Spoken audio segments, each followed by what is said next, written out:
po, Your Alright. Honor. Okay. Sabi po ni Senate President Pro Temp Senator Ping Lacson in one of his interviews mentioned that you were in the Senate premises on August 19. Tama po ba? I was there, Your Honor. You were Yes, Your here? Honor. Yes po, Your Ano po Honor. ginagawa niyo rito? I was invited to do an ocular of the supposed project po na dapat gagawin ko po sa office ng isa pong senator. Sino po? Uh, Pwede ba malaman kung Your Honor, if I may, it was already stated in the affidavit po that I have submitted, and with due respect, sana po not to name na lang po the good senator because he's not really involved naman po in Yes, I any know. of this. I know that Senator. I vouch for his credibility and Opo. integrity also. So, yung bang unang pagkakataon mo na pumunta kay rito Senado? Nagpupunta na po ako dito in the past, Your Honor. In the past? Opo. Ano ginagawa niya in the past dito? Matagal na po yun, nung senator pa po yung ninong ko, si Joker Arroyo. Kasi po bumibisita po ako sa kanya and yung mga kaibigan ko po sa Broome. So, sino-sino yung mga pinupunta? Senator Jinggoy, in fairness to all the senators, not only those present here, I would suggest that Ms. Jose or Mrs. Jose should identify kung kaninong office siya nagpunta. Okay. Senator Erwin Tulfo po. Ano po naging sadya niyo sa office niya? Meron po kasing problem yung terrace ni Senator Erwin na binabaha po siya lalo po pag umuulan. So ako po yung na-refer na contractor nung staff niya na kung pwede po tingnan namin gawa ng solusyon and mag-suggest po kami sa kanya. Yes, Mr. Chair. With the permission of Senator Estrada? With the permission of His Senator. name has been mentioned. I think we owe it to him. No? Mr. Chair, the only time that I learned of the Double J construction was through a staff of mine na recommended me this group to fix my veranda on the 5th floor, Mr. Chair.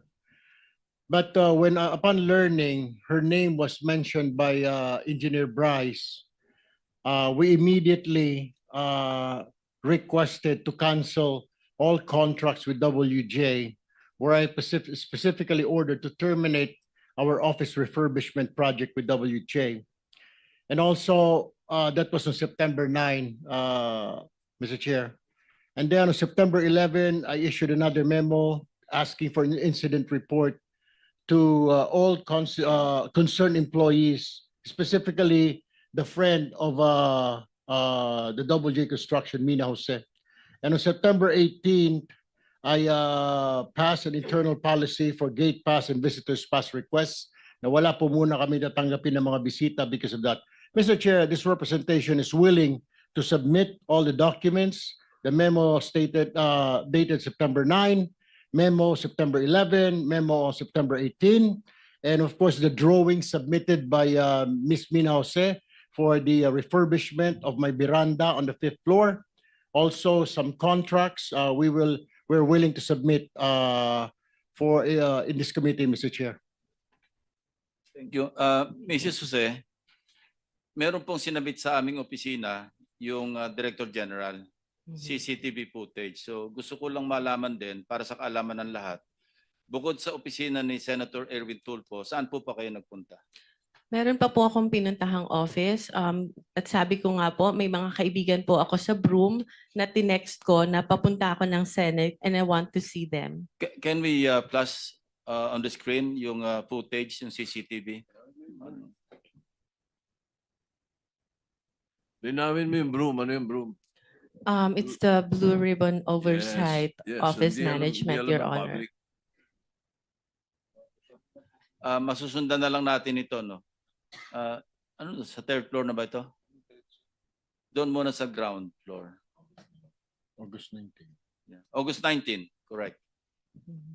Sige po, habang tinitingnan nyo, kayo na yung magkwento kung ano yung flow ng events nung kayo dumalaw dito. Anong Okay, oras? so from saan the kayo lobby po, nagsabi po ako na I have a permit to enter the Senate and then tinanong po yung pangalan ko, hinanap po nila sa computer. And then nung na-confirm po nila, sabi nila, umakyat ka na sa second floor. Doon ka mag-register. So pag akyat po, nakikita nyo po, meron pong separate na bag and body scanner where yung mga guest po dapat mag-pass through muna doon. After po noon, pupunta po sa logbook area, ilalag nyo po yung pangalan nyo, yung phone number nyo, taga saan kayo, and kung saang office kayo pupunta. And hitingnan po kami ng ID to verify kung kami po talaga yung nasa list. And that's what I did, Your Honors. Ito po, yan na yung pumunta kayo sa Broome, di ba? Yes Sige, po. sige, tuloy niyo lang. Yeah, so dahil nga po nakita ko na yung elevator is cramped and dalawa lang po yung para sa mga senators, isa lang po yung sa guests, and natatakot ako na pumasok sa cramped elevator because I don't have my mask, I took the stairs po. And dumaan po ako kay Beng, inuna ko po muna siya dahil sa totoo lang po, nakiusap po ako sa kanyang mag-prepare or mag-print ng sample proposal na i-attempt ko po sanang i-present kay Senator Erwin. So dumaan po ako doon briefly, nagpicture pa nga po kami, and I texted my other friend sa Broome who was at that time in the session hall to tell her na, hey, nandito na ako. So after po noon, umakyat na ako dahil nagagalit na po sa akin yung staff ni Senator, bakit daw po ang tagal ko. Sandali lang daw po si Senator para explain sa akin kung ano yung gusto niyang gawin. So umakyat na po ako sa office ni Senator Erwin Tulfo. Mr. Chair, may I also add that we'll be submitting a screenshot of the text message between my staff and Miss Mina Jose. Where was she during that time? Dahil doon po sa text message, sinabi niya dumaan pa sa Broome. At meron din po akong letter sa staff ko asking her bakit dumaan sa Broome. Parang ginamit po yung aming opisina na makapasyal siya sa Broome, wala naman po sa agenda. Hindi rin po niya minensyon na may kilala po siya dito sa Senate, dyan sa Broome, sa Blue Ribbon. So, in other words, Mr. Chair, parang nagamit po yung opisina ko para dumaan po siya sa Broome kung ano man yung kanyang business doon, Mr. Chair. My apologies, Your Honor, if that appeared that way. It was just my intention to see my friend, especially when I heard that Beng is suffering from cancer and I haven't seen her in a long time. So I thought it was an opportunity for me to also visit her. Mr. Chair, the question is, you should have told us na may kaibigan ka under investigation. My staff even asked me, Mr. Chair, if you would remember and you lied. Sinabi namin, baka ikaw sabit ka dito sa flood control. Wala po kami, hindi po kami sabit dyan. Ang mga project ko 30 million. Do you remember that? You were asked, Ms. Jose. Yes, Your Honor, because I am of honest belief na wala po talaga kami. You were not, bakit nababanggit ang pangalan mo dito ngayon? Meron ka palang kinalaman dyan sa mga proyekto sa Bulacan na yan. Why didn't you tell us straight up? Had you told us na meron kang sabit sa mga project sa Bulacan, we wouldn't have let you step in the Senate, Ms. Jose. Your Honor, prior to the text message that was shared by Bryce, nagulat po talaga ako dahil wala po kaming pinasukang project. We never joined any bidding. We never Mr. submitted Chair, any documents. hindi nga po Mr. Chair, sinasabi para lumalabas na isa ka sa conduit, isa ka sa mga sabit na nagdala ng pera, something to that effect.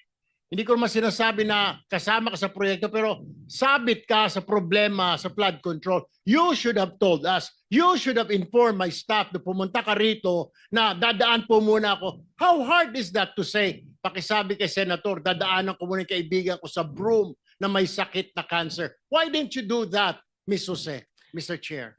Your Honor, I don't think Senator Erwin is privy to the conversation with the staff Yes, to yeah. whom I have mentioned before. Senator this- Erwin, please no. I think si Bryce was the one who made that assertion, Yes, Your Honor. implying that WJ/Beng Ramos ay magdadala ng obligation. Can you clarify that? Ano yung obligation na sinasabi mo? Yun po yung yung sa proponent po. nung project na ibinigay po ni Boss Henry sa kanya. At yung regarding naman po dun sa pagdadala ng obligasyon